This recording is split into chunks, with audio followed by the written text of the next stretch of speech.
Bienvenido a Latinx Radio Stream, donde los latinos en todo el mundo celebramos la música, el emprendimiento, las historias de éxito y mucho más. Somos tu enlace con la cultura, inspiración y comunidad dentro y fuera de Estados Unidos. Este es tu espacio, Latinx Radio Stream, donde cada historia resuena y cada sueño encuentra eco. ¿Listo para escuchar? Hi, welcome back to Momento Latino with a very special episode of Boom Latino. My name is Nicholas Harlin. I'm a second-generation Latin American here in the United States, and we have a very special guest with us today. We have R&B singer and producer Wilson B with us today. Why don't you say hello to everyone out there? What's up, folks? Everybody at home, how you doing? All right. Now, Wilson B, why don't you give everyone at home who don't know you yet a brief introduction on who you are and what you've been up to? So now that we have an introduction of who you are, Wilson B, I just want to know what kind of inspiration has gotten you to where you are and what you create and what music you're putting out. I'm so glad you asked, Nick.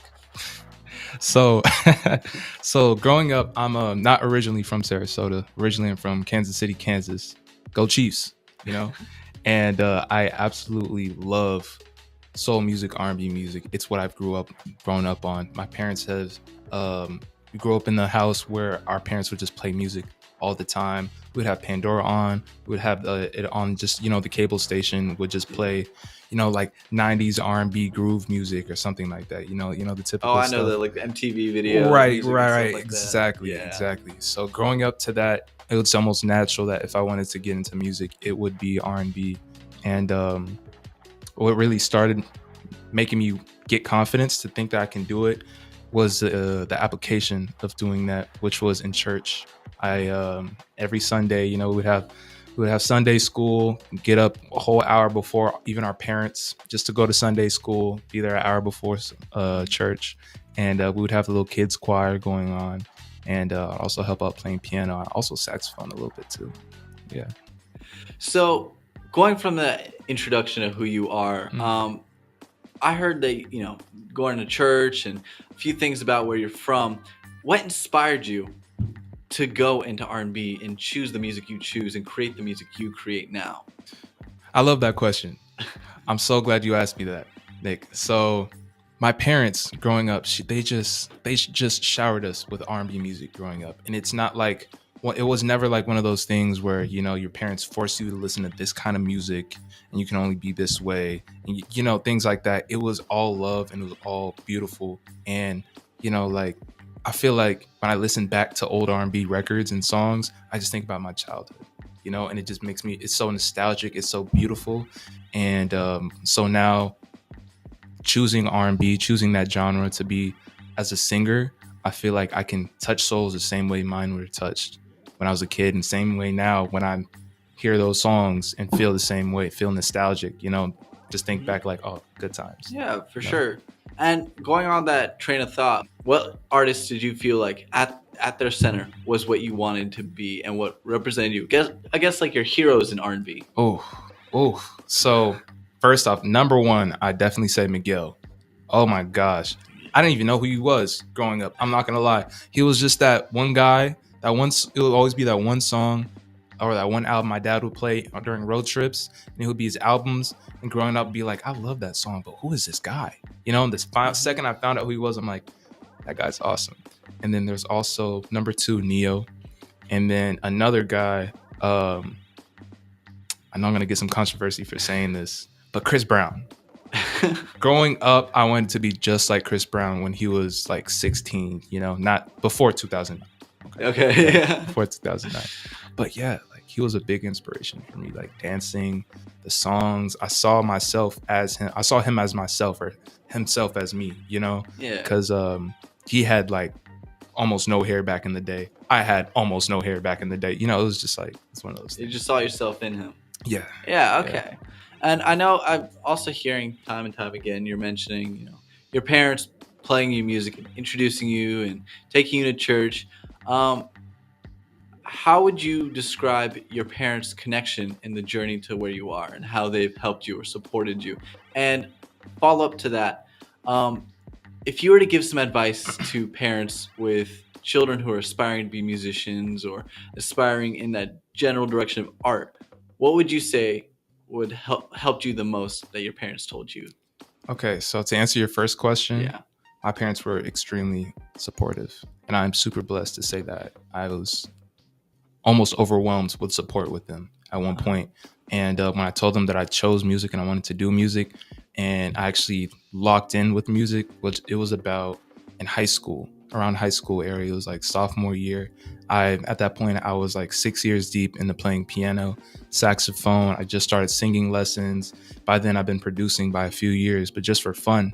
And then I decided right then and there, I said, Mom, Dad, I don't want to run track anymore. And I don't know what other degree or where other direction I would want to go in life except for pursuing music, because I love it so much. And it's everything, not just creating the music. It's being around the people when it comes to creating. It's about talking about it. It's almost like a love language, you know? Mhm. And, it just makes me curious about the world. The fact that you can tell stories and make people feel emotions, happy, sad, cry, things like that, just through music. I don't know, it's just something about it just makes me feel like, Yeah, for sure. And Yeah.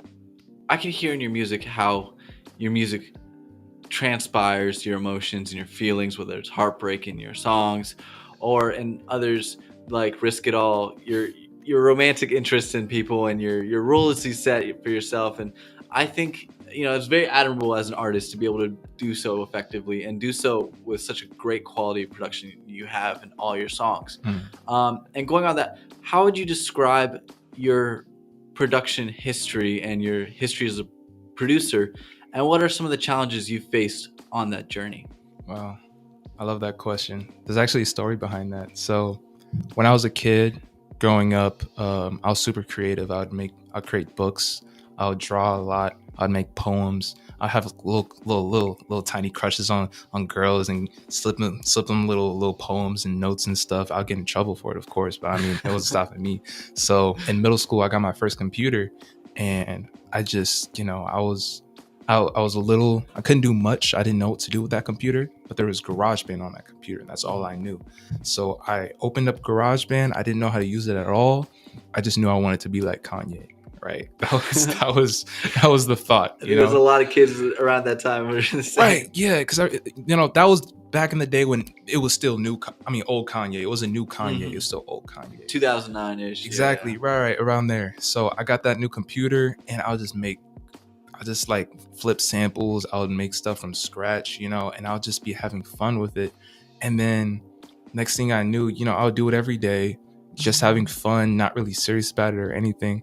And then my friends would come over, my cousins would come over, we'd make a beat together. Next thing you know, we're recording songs together. And one moment I remember, it was Christmas. I think it was like 2015, 2016 Christmas.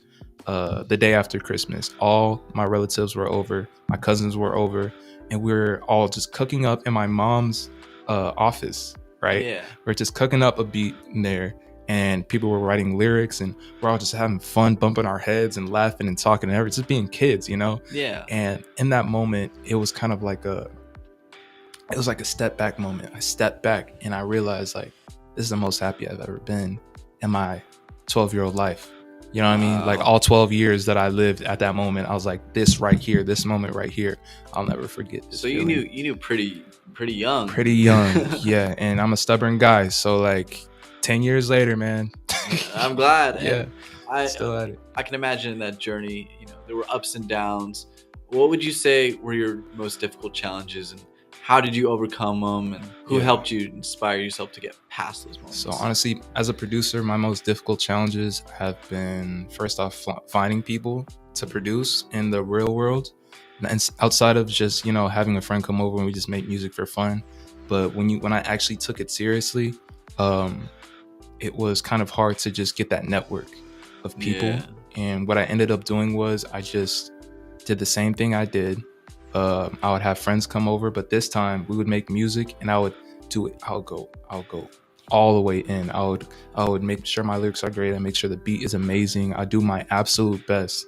I mix and master it. Even if I didn't know how to mix and master, I would figure it out, you know? Yeah, I know there's plenty of YouTube videos you probably... YouTube Academy? Come on now. YouTube That's... Whew. So I did that, and then I would just like send it to people, you know, just to people in my school. And then if it was good enough, word got around. Next thing you know, you go to school the next day and people are like, I heard that. I heard you. That sounded good. And then next thing you know, like people are like, yo, like I'm actually trying to rap, or I'm actually trying to sing. Let's do something. And I'm like, bet, let's do that. Or another really hard time was during COVID. Oh my God, that was the hardest. So basically, during COVID, all of us went through, you know, just isolation, and we had to be inside. We couldn't do anything. Well, I actually, I had this one friend, one of my best friends from high school. He knew a rapper, really, whose music was great. He was really talented. But I remember thinking like, oh, what's that mix? You know, what's that mix? That's not the right mix. Why does it sound like that? So then I remember hitting him up and I'm like, yo, who's your producer? He's like, I don't have one. I just used GarageBand. No, it wasn't even GarageBand. It was that app on your phone. What's it called? Lil Tyler uses that too. You know what I'm talking about? Audacity? No, it was it doesn't matter. But it was we're not a commercial right now. But like it was he just recorded on his phone, and I said, you know, just come to my studio and you know, let's work. And he's like, how much do you charge? I'm like, first time it's free. If you don't like it, at least you got a song out of it. Yeah. We ended up spending like 200 hours total in that studio. Wow. I charged him like 25 an hour. I remember I was just in high school. I was a junior in high school. And on top of that, in the middle of COVID, this was in the middle of the entire thing. And like, we made it work. We did it outside in my backyard. I wore a mask the whole time. My parents helped me out with all of this. They gave me the ideas and everything. Helped me. I had a whole table. Every time he would come over, I moved my entire studio from upstairs to my room, downstairs to the backyard, put it on the table. I had huge speakers. I mean, everything. My microphone, 2 headphones. I moved everything over. And we had this really big plastic shield that I would put in between me and him for the vocal booth. Yeah. And I mean, it was sick, man. It was decked out. It was crazy. And we recorded a lot of good stuff from that. Wow, you probably had to get really resourceful with that. Oh yeah. That was a really great learning moment for me though in my life. It taught me that anything really is just, there's no such thing as impossible. There's no such thing as you can't do it, man. Like the whole entire world said stay inside. We were outside and didn't catch COVID from that. So thank God. You know, you did ask me earlier. What like if there's one thing I'd say to all the parents out there, whose kids decide to do music, I say support them. You never know where they're gonna go. You never know how long they're gonna be on that track, and you never know how talented they truly can be. They can be the next Michael Jackson. You never knew if you said no. You know what I mean? You can just support your kids no matter what their dreams are. Like if they want to be Superman, like maybe point them in a more realistic direction. You know what I mean? Like you can't be the Flash. Like I wish I could be the Flash. Honestly. Like come on, man. But all I'm saying is this industry has a lot of crazy reputation that is still recovering from. Honestly, like musicians nowadays are like stereotypically musicians are like paycheck to paycheck, gig to gig, you know. And sometimes it's almost like as a producer and as an artist, you don't need to get a degree to be successful. And even if you get a degree, you still don't know if you're going to be successful. Yeah. And that whole entire conversation is very, it's scary sometimes, you know, to have, but we have to have that conversation, you know, like for me, I'm majoring in music production. I'm going to school just like you know, we're both getting our degree in music production. And once we graduate, there might not be a set job for us that's ready for us, you know. It's true for every degree though. There might not be a set job for you. However, it's harder to project how do I say it? It's hard to project how much money you're going to make your first year of getting that first job, or if you even get it in the first place within the first right? year. Right. Yeah. And it's as a producer, as a musician, as a producer, it's just, you just get one client after the next, after the next, after the next. Mhm. But the thing is, that's when you think about it, that's not just the music business. That's just business in general. Yeah, And it definitely is a try, fail, and then Yeah. try again type of business. For sure. So it's just, I feel like it's how you think about it. But as a kid, Yeah, they don't have to worry about that yet. Not They just yet. have to worry about getting their skill sets up enough to be marketable once they're ready to go out into the world and make something of themselves. For And sure. if it's music, they can do it no matter what. You know why? Mhm. Because nothing's impossible, baby. And Wow, I think that's a great lesson, honestly, to have, and for parents around there. One other thing I would like to cover, just because talking to you, I can tell you're someone who's very diligent in what they do, very strong. And knowing you personally, I also know that when it comes to success, like you said before, there's nothing that's impossible. that, But I also know that school, for many people who are in production, it's difficult. It's difficult. And as someone who's going through it, or even someone, let's say, who's wants to pick a production, they're like 20, 23, maybe even 19 years old, and they're nervous about what to do, what would you say is your best advice to someone who's pursuing it later in their lives? still do it. So Just do it and make time for it. Do it consistently. Don't just pick it up one day and just be like, I'm gonna do it tomorrow and not do it tomorrow. I feel what I've been learning is the older you get, the more real everything is. Every single decision gets realer, and the more valuable time is. And you can do it for fun and have fun with it, and then you don't have to pressure yourself about being super consistent, because that's not what you're depending on to make money. But if you're later on in life and you know that your stuff is good, or maybe you're just starting to get into it and you really want to learn, just do it. Don't say no. Just don't stop yourself from finding out if you're gonna fail or succeed, because no matter what, you're gonna succeed if you want to succeed. For sure. And For sure. Yeah. Now, going as we get closer to the end of today's show, one thing I wanted to cover was some of the projects you have coming out. I know we very briefly spoke about it in your introduction, but do you have any projects out that you want to speak about, or any projects that are coming out that you want to talk about? Oh. Give us a little taste. Okay, I'll of give you a both. little taste. So I'm working on a few songs right now for this year. I have a great summer song that's lined up right now. It's Spanglish, Spanish and English. I did need a little bit of assistance for writing it, just a little bit. I have Duolingo on my side, but I want to be completely culturally correct, Yeah. But it's a vibe. It's so fun. And I think everybody's going to love this. But I have another song I'm working on right now. It's my father's favorite song that I've ever made, which means a lot to me. It's about something that happened to me in real life. It's about a real story. And, that's what I kind of try to make with all my music. It's what nowadays, like when I make a song, I try and reset. Okay.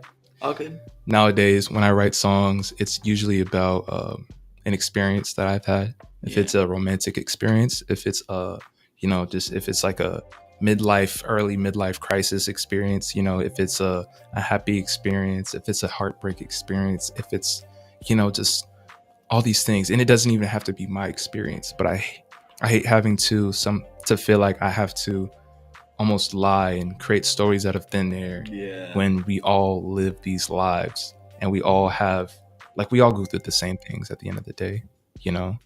We all really do. We all go through heartbreak. We all have to buy a house. We all have to deal with taxes. We all are going to die one day. You know what I mean? So why not talk about these things that are actually happening to us, instead of talking about this false reality that everybody wants, but that doesn't have, Oh. So this song to me is, it's about being in a toxic relationship and you don't know if it's good or bad. You know, it could feel bad, it could feel good. You know it's bad. Everybody's saying don't do it, stay away from them, but it just feels so good. So you don't know if it's good or bad, because sometimes the bad feels so good. You know what I mean? So, but yeah, and the latest songs I've came out with, also really nice too. Yeah, Also really nice. I know you have one that we're gonna show a little clip of at the end of this segment. But what's the name of that one for you? Risk It All. Risk It All. What's that one about? It's about just saying like, I'm gonna do it. I know I'm scared, but hey, number one thing, tell me if you risk it all. Like, it's a fun little bop. It's very lighthearted. It's not too emotional. You know, we gotta have some of those songs. Gotta dance. Gotta smile sometimes. Yeah, you gotta have a summer song for the kids to dance to. Right, yeah. It's just about, you know, just getting out there, saying your truth. Yeah. Saying that like, yo, if you're with me, then, you know, I need a ride or die. I need someone who's ready to risk it all. And I'm not just talking about romance. I'm talking about like as a friend. You know what I mean? Like as a friend, if my brother, if you told me, yo, man, let's go skydiving without a parachute, but check this out. We got glider suits in the back and we're just going to glide down into this little, you know what I mean? I'll be like, you know what? Like, that sounds stupid, but I love you, man. Like, I'll do it. Let's risk it all. It's the number one thing. Number one you know thing. What I mean? So that's yeah. fun. Now going again, we're just gonna explore your discography just a little bit, whether it's come out yet, about to come out, or even something that you've written, recorded, and I'm nervous. Haven't released yet. All right. I'm just gonna do straight fire. I'm gonna ask you about an idea of a favorite, and you tell me what it is, and just give a brief description. I think it's a fun little game we can play. Okay. Personal favorite. Personal favorite. Right now, my personal favorite is a song. It's called, I gotta think about it. Okay. All right. Okay. So right now, there's a song recently that I wrote, and actually, no, scratch that. Rewind. So I made the song last year. Yeah. It was last spring. I keep finding myself just going back to it, and like, I don't know what it is. You know, like this song, I was in a relationship, and it was about the relationship, and it was just me and the piano, and it just sounds so pure. Mm-hmm. You know what I mean? The vocals, the lyrics, the piano. It just sounds like the piano's crying, and I'm sitting there just like singing away and just like saying these, like, I don't know, it's just it just hits sometimes, you know. Yeah, for sure. Wow. And then all right, I'll say I already know your dad's favorite. What's your mom's favorite? My mom's favorite, I have this song, it's actually out, it's on Spotify, it's been out for a few years now. It's called For You. It's a slow song, it's a very romantic song. It's about realizing that, it's about, simply put, you've been looking for this one person or this one thing your entire life, and you realize that they've been in front of you this whole time. Wow. You know what I mean? And it was a experience that I went through, of course. Mm-hmm. And it was she was a friend, and I was in the songs basically says like, we're friends, but I've got these feelings for you, and I just can't ignore, and I have to tell you. So I wrote a song, I sent it to her, and I mean, like, she loved the song, but like she didn't like the idea of like she was like, nah, like we're friends, and I was like, cool, I'm gonna release the song anyway, you know. But that's pretty funny. All right, and then I'm gonna do one last one. I want to say, what is the most, I would say, out of your comfort zone song you've created?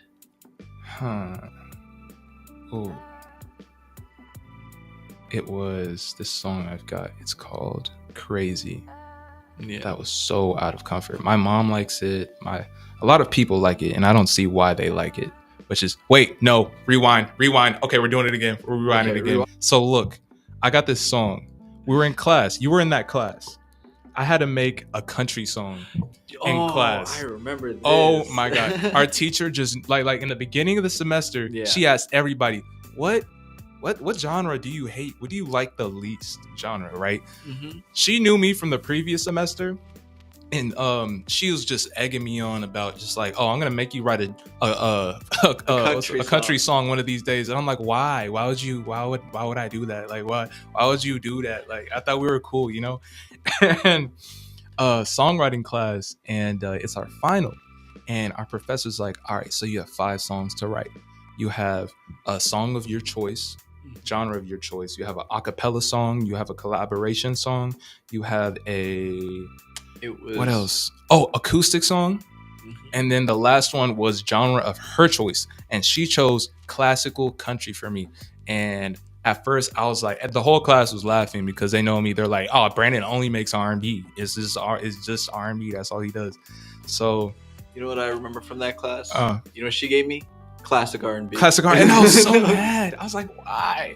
Bro, let's switch. You know? It was crazy. That would have been lit if like Freaky Friday ever had occurred. You know what I mean? And both of us just switch bodies. That'd be funny. I'll be like, great. You know, you make the country and I make. I will say, I think I got a snippet of that song a long time ago. I heard it. You did a pretty impressive job on that.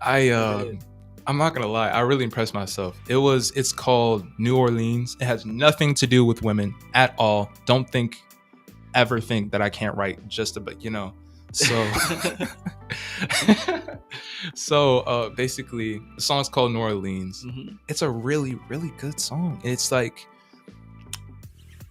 the haters were like, yo, it's not really country. It's just a guitar and a country beat, but like your vocals are not country. I'm like, man, it's as country as I could make it at the time. And I really liked it. I call it soul country. Yeah. Right. And it's really nice. It's really cool. All right. Yeah. And I have one thing I want to ask you, if that's all right. It's all right. Would you mind singing a piece of one of your songs coming out? Singing? It's just a little acapella real quick if you could do it. Okay. Which one should I do? Oh, whoa, whoa. Caught you at the rooftops after 10. I was on to you, but I hoped it wasn't you. You ain't my girl no more, you ain't my friend. That's the truth, it's the truth, but it can't be true. Stuck in a loop, doing me bad, then I come back to you, cause you bad in the ways that I love, and that's true. Oh, no. Bad and I can't get enough. No, I can't get enough. Whoa. Wow. I think everyone in the studio right now is clapping about that. All right. It looks like we're about to wrap up real quick. We were running out of time, but I just want to say thank you so much, thanks for having Wilson me, B. You know, it was really great to have you here. It's been a pleasure. Yeah. And real quick, do you want to plug anything real quick just for anyone out there in Boom Latino right now? I'd say, guys, chase your dreams. Don't stop. Keep doing what you're doing. And if you love R&B and you want to hear more, just look up wilsonb.baby anywhere. It can be in your URL. It can be on Google. It can be on Instagram. It could be on TikTok, Facebook. Stay away from Facebook. It could be it could be YouTube. Anywhere. Just look up wilsonb.baby and just let me know, you know. Thank you so much again, Wilson B, for coming out here. Of course. And thank you for everyone listening at home. You can find our app. You can find us anywhere on Instagram as well. You can find us on YouTube. And we have our Latinx radio stream app. You can download it at the App Store and Google Play Store, anywhere at home. Thank you so much for listening. We out of here. We're out of here. Thank you.